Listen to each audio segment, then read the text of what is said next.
Hi there! My name's Sarah, and today I'm going to show you how I paint trees in the art program Clip Studio Paint. First off, let's take a quick look at the characteristics all trees share. A tree has a trunk from which limbs sprout and branch off into smaller and smaller branches, ending in some type of leaf. The leaf-covered part of the tree is called the crown. The roots are usually hidden beneath the ground and branch off in a very similar way to the limbs. Trees come in a huge variety of shapes, hence why it's important to study references. Here are just a few photos I've taken, and of course you can find pictures of any kind of tree you want by doing a quick search online, or take a walk outside to get ideas. For example, coniferous trees like pine and spruce usually have very straight trunks and cone-shaped crowns. Deciduous trees like oak and maple often have rounder, flat-bottom crowns, and their trunks may begin to branch much nearer to the ground. There are over 60,000 species of tree on Earth, and every tree is different. Once you have an idea of the type of tree you want to create, the variations are practically endless. From a distance, you won't see much detail in a tree at all. To paint a distant tree, I start with a sketch. I like to do my sketching on its own layer. On the Layer panel, click this button to create a new layer, and double-click on the layer to give it a name. I prefer to sketch in a lighter color like light blue. This way it's easy to differentiate when I draw or paint over it later. Of course, you can just pick a light blue from your color picker, but for consistency I like to change the color of my whole sketch layer. Enable the layer color by clicking here. You can change the layer color if you wish by clicking here. I'm just going to leave it as is.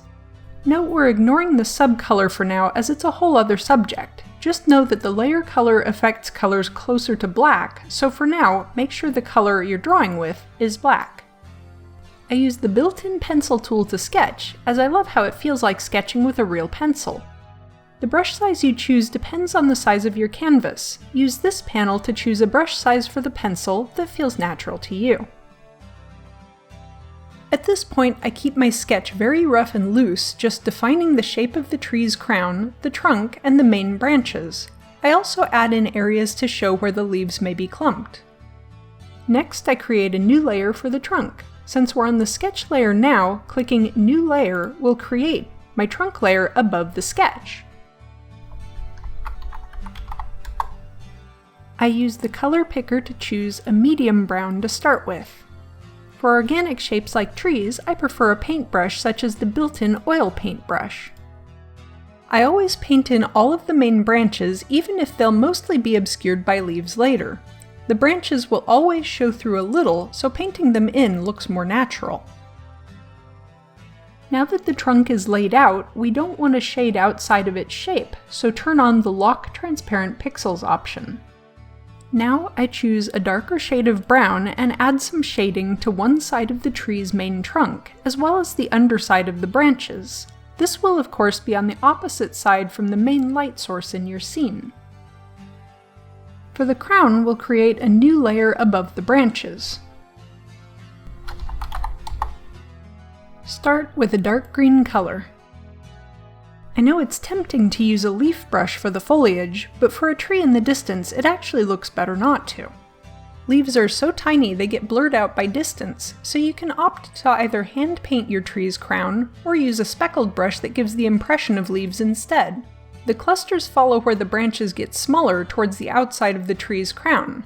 Some branches will be coming toward the viewer too, so your clusters can overlap. Be sure to leave some of the branches showing too. Turn on Lock Transparent Pixels so our leaf cover doesn't get too dense.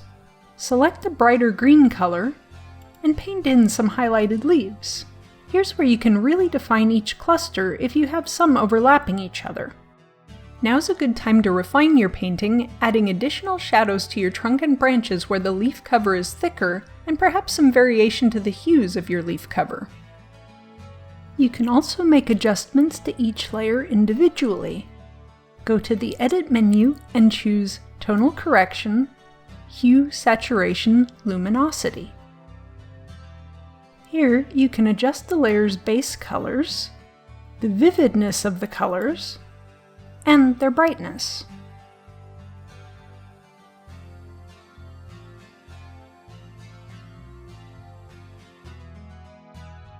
Hide your sketch by clicking the eyeball icon next to your sketch layer, and you're done.